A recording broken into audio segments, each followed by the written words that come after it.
Prefeito de São Lourenço do Sul, Zelmut Marten, para nos falar aí da sua administração que está iniciando no município lourenciano, nos contar das novidades, para falar também a respeito do programa Desassorear RS, entre outros assuntos.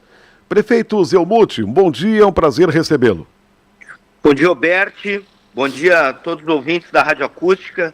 Satisfação participar do teu programa neste momento em que estamos concluindo o primeiro mês de governo. Emitimos ontem para a nossa comunidade um relatório das ações realizadas nos primeiros 30 dias, que teve como um foco reestruturar estradas do interior. Então atuamos com força nas comunidades da Fortaleza, do Boqueirão, no 5º Distrito, aqui no Prado Novo. Já reestruturamos toda a estrada da Cíntia, que é a nossa estrada estadual, e ontem começamos a trabalhar na região da Sesmaria. Vamos atuar na Sesmaria, indo em direção à Harmonia, Bom Jesus, para chegar no Taquaral, no Faxinal, para que a gente possa ter o trabalho que os nossos agricultores precisam, merecem e reivindicam de reestruturação das nossas estradas. Este mesmo trabalho nós fizemos nesses 30 dias aqui nas nossas vilas da cidade. Atuamos com força na limpeza urbana, no recolhimento de entulhos, no recolhimento de lixos, atuando já no primeiro final de semana do dia 2, 3, 4 de janeiro, lá nas comunidades da Nova Esperança, da Fiorame, da Craft, da Camponesa. Atuamos aqui na Lomba, na Barrinha. Enfim, nós estamos atuando em todo o município, Alberti, qualificando o serviço de zeladoria, de limpeza urbana, e ao mesmo tempo apresentamos uma nova CEPLAMA, que é a nossa Secretaria do Planejamento e Meio Ambiente, que volta a ser a estrutura que vai coordenar tanto a equipe de captação de recursos, quanto a agilização dos licenciamentos para obras do setor da construção civil, para que a gente possa ativar a nossa economia e fazer o nosso município sair da crise. Estamos fazendo isso numa parceria, numa relação de trabalho muito positiva com o Sindicato dos Municipários, com os servidores públicos municipais e com a Câmara de Vereadores. Iniciamos já em outubro do ano passado, após a eleição municipal, uma relação de trabalho com as vereadoras e vereadores de todas as legendas, num conceito de gestão compartilhada entre o Executivo e o Legislativo para a recuperação da governabilidade em torno dos projetos que são prioridades para a nossa comunidade. E estamos tendo início a execução desse primeiro projeto do Fundo de Reconstrução do Rio Grande do Sul, o FUNRIGS, que é um projeto que tem recursos na ordem de 16 bilhões de reais, fruto da iniciativa do governo do presidente Lula, em permitir que o Estado do Rio Grande do Sul ele tenha um período de não pagamento da dívida do Estado com a União e também de não cobrança de juros da dívida do Estado com a União. Então, essa iniciativa do governo federal, que tem sido muito saudada pelo governador Eduardo Leite, estivemos juntos na semana passada, na quarta e quinta-feira, governador Eduardo Leite, ministro Rui Costa, prefeitos do estado, dos municípios que tiveram situação de calamidade, situação de emergência, discutindo o andamento das obras do PAC, o andamento das obras do Fundo de Reconstrução do Rio Grande do Sul, e nós, Roberto, finalizo com isso, como gestão que está, neste momento, concluindo o seu 32º dia de governo, nos posicionando, entendendo a fase destes importantes processos de apresentação de projetos que o governo anterior de São Lourenço do Sul havia encaminhado, e nós estamos dando continuidade e nos preparando para apresentar novas propostas, Roberto. Perfeito. Isso é muito importante, né? Que os bons projetos encaminhados por gestões anteriores tenham sequência, e isso sempre, né? Porque às vezes troca o mandatário e começa, não, esse aqui não vamos. Não, Se tem viabilidade, se é importante para a comunidade, é importante que se faça isso que o senhor está anunciando, né, de dar sequência. Mas, prefeito, a respeito deste projeto que é o Desassorear RS, gostaria que o senhor nos falasse aí de que locais que vão passar por esse processo. Esse é um projeto muito importante, é um projeto ligado à prevenção, a eventos climáticos extremos. A nossa gestão em São Lourenço do Sul implementará políticas públicas integradas aos 17 Objetivos do Desenvolvimento Sustentável da ONU e terá um foco na resiliência, na preparação do nosso município para monitorar, se adaptar e mitigar os eventos climáticos extremos que fazem parte do nosso novo normal e que serão cada vez mais recorrentes e intensos, visto ao padrão de aquecimento global que estamos vivendo. São temperaturas altas, calor úmido, que faz com que na nossa região haja cada vez mais precipitação de chuvas, secas, raios, vendavais. E esse investimento do Plano de Reconstrução do Rio Grande do Sul é um investimento que está chegando em São Lourenço do Sul para desassoreamento, dragagem do Rio Carahá. Eu quero deixar claro aqui aos nossos ouvintes, da comunidade lourenciana que está nos acompanhando, nós estamos acompanhando o problema do assoreamento do Rio Carahá. Nós já fizemos uma ação de drenagem com os equipamentos da prefeitura no primeiro final de semana de janeiro e agora vamos iniciar esse desassoreamento no Rio Carahá, porque é muito importante, Alberto, porque no entorno do Carahá nós temos uma presença de comunidades de pescadores artesanais, uma comunidade tradicional importante de São Lourenço do Sul, em grande quantidade, que precisa sair pelo Arroio Carahá para praticar a pesca artesanal, que está autorizada a partir do dia de hoje. Então, com esse canal assoreado, os pescadores não conseguem sair. Então, essa obra de desassoreamento que estamos iniciando, era para ter iniciado essa semana, não iniciou, deve iniciar na semana que vem, porque está tudo pronto, anunciado pelo governador Eduardo Leite, pelo secretário de Desenvolvimento Urbano do Estado. Então, inicia no Arroio Carahá e depois vai para o Arroio São Lourenço.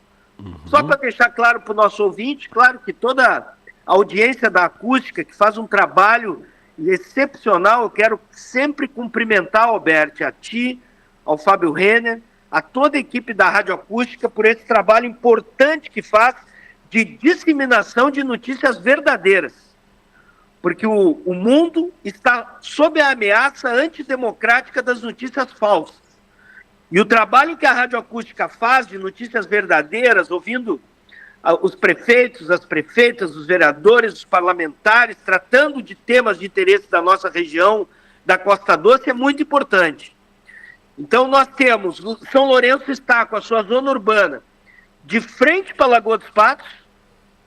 Do lado direito de quem está de frente para a Lagoa dos Patos, nós temos o Arroio São Lourenço, que na enxurrada de 2011 chegou a ondas de 11 metros de altura, Alberto, inundando toda a área urbana, varrendo a BR-116. E no lado esquerdo nós temos o Rio Carahá, que também na enchente de 2024 subiu muito, inundou todas as casas que estão às margens do Rio Carahá. Então essa iniciativa do Plano Rio Grande de desassoreamento do Rio Carahá e do Arroio São Lourenço é muito importante para o nosso município. Prefeito, chega aqui uma participação do ouvinte Giovanni Bartz. Ele disse assim: pergunte ao prefeito como ele vê duas questões. Primeiro, ele se refere àquela fala que está repercutindo, em que o presidente Lula falava lá de não ter superávit, né, relacionado ao impacto aqui das questões das enchentes do Rio Grande do Sul. E segundo, eu ia lhe perguntar a respeito disso, a respeito dessa possibilidade de criação de novos pedágios na BR-116. Teve uma coletiva de imprensa na terça-feira e o ministro dos Transportes confirmou a implantação de 12 pedágios e 15 leilões rodoviários no Rio Grande do Sul. Aí foi falado que seria na BR-116, que seria na nossa região. O deputado Pimenta afirmou que não há nenhum anúncio de implantação de pedágio, e sim um estudo. Mas Sim. o Giovanni Bartz lhe pergunta, então, essas duas questões. Muito importantes as perguntas do Giovanni. Nós estamos tratando isso. Ontem fizemos a assembleia da Zona Sul e do consórcio intermunicipal do Extremo Sul. Aliás, eu fui eleito ontem vice-presidente do consórcio intermunicipal do Extremo Sul. E na próxima quarta-feira nós temos a assembleia do consórcio intermunicipal da Costa Doce em Camaquã. Nessas duas reuniões estamos tratando deste tema dos pedágios. Deliberamos ontem na reunião da Zona Sul, que devemos encaminhar e deliberar também na quarta, na reunião do Centro-Sul. Primeiro, há um consenso entre os prefeitos, prefeitas e parlamentares, há um consenso suprapartidário, Giovanni, da nossa região, que primeiro, nós devemos exigir uma nova licitação para o trecho concedido da malha rodoviária do Extremo Sul. Devemos exigir uma nova licitação para termos um contrato que não seja a benefício da concessionária, como é o contrato que ele que está em vigor, né? Lesa pátria com a Ecosul. Ele é um contrato lesa pátria com a Ecosul, que vai contra os usuários. Esse contrato ele foi celebrado no governo Fernando Henrique Cardoso. É um período que não se previa concessões com investimento privado para duplicação, apenas manutenção de rodovia. Então é isso que a Ecosul tem de responsabilidade, apenas a manutenção, e nós pagamos o pedágio mais caro do país. Portanto, há um consenso da nossa região, exigindo nova licitação, em primeiro lugar. Segundo lugar, solicitando ao governo federal, e o presidente Lula confirmou ontem a sua vinda a Rio Grande, no dia 17 de fevereiro, para anunciar as licitações para a construção, para a recuperação do polo naval. Também serão tratados com o presidente da República aqui em Rio Grande outros projetos, como o que eu quero enfatizar, que é uma prioridade regional, que é incluir no PAC a duplicação do lote 4 da BR-392, que dá acesso ao Porto de Rio Grande. E eu, como me manifestei ontem, na reunião do Extremo Sul, quero salientar aqui, Roberto, que o contrato de concessão da BR-116, ele foi renovado no governo Dilma, quando o falecido ministro... Busato? Não, o falecido ministro que havia sido ministro dos Transportes do Fernando Henrique, o gaúcho do MDB, agora daqui a pouco me vem o nome dele, era ministro também de Dilma, encaminhou a renovação do contrato. Naquele tempo, Tarso Genro era o governador, e eu fiz parte, designado pelo Tarso Genro, porque era secretário de Estado, de uma renegociação que retirou a praça de pedágio de Guaíba. Eliseu Padilha era o ministro. Isso aí. Eliseu Padilha era o ministro de Fernando Henrique e ministro de Dilma. Ele encaminhou a concessão da BR-116 junto com o Antônio Brito, que era o governador do estado, mais ou menos em 1996, e depois ele liderou a renovação do contrato com a Ecosul como ministro de Dilma da Casa Civil. Naquele período, nós retiramos a praça de pedágio de Guaíba e diminuímos o preço do pedágio sob a liderança de Tarso Genro. E nesse momento, que eu disse ontem, pelo que eu discuto tecnicamente com o DENIT, o que se aventa porque o trecho entre Camaquã e Porto Alegre, ele está hoje sob responsabilidade do DENIT. Ele está fora da concessão da Ecosul. Então, pelo que o meu entendimento, o que se estuda e o que foi anunciado é um estudo do BNDES e não um edital. Quero frisar os nossos ouvintes. O que foi anunciado é um estudo do BNDES e não um edital de concessão ainda. Mas o estudo do BNDES, ele envolve a duplicação da BR-290 com possibilidade de incluir na concessão, para realizar a duplicação da BR-290, o trecho que está sem responsabilidade privada, que é entre Camaquã e Porto Alegre. Agora o senhor imagina, prefeito, isso aí é um contrato maravilhoso para quem receber a concessão, né? É feita a duplicação do trecho com o dinheiro do contribuinte e aí o cara assume lá só para dar alguma manutenção.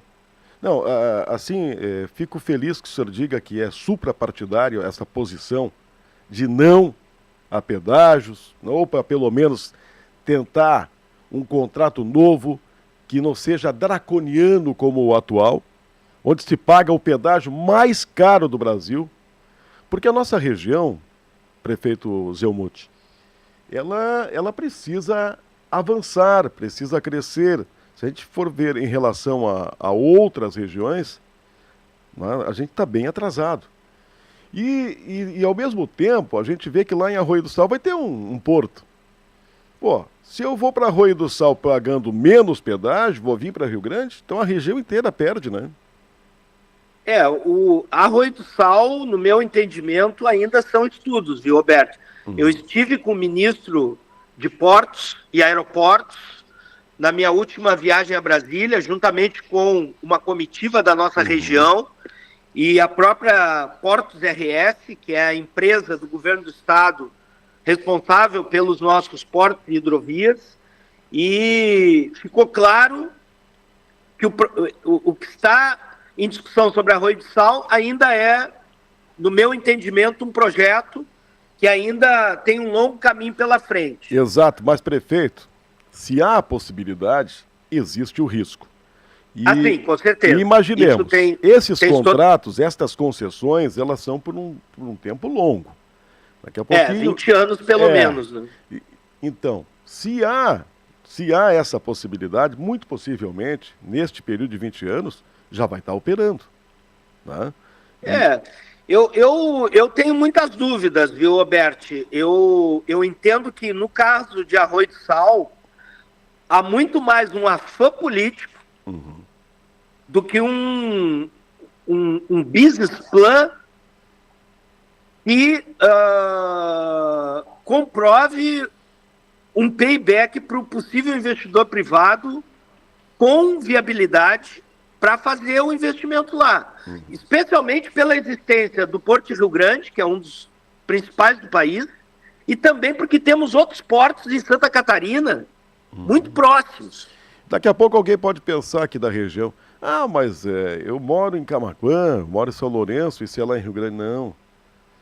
Essa questão da logística, né, de ter o porto em Rio Grande, ela pode beneficiar todos os municípios da região, porque as empresas que vão se instalar estarão mais próximas do porto, não é, prefeito?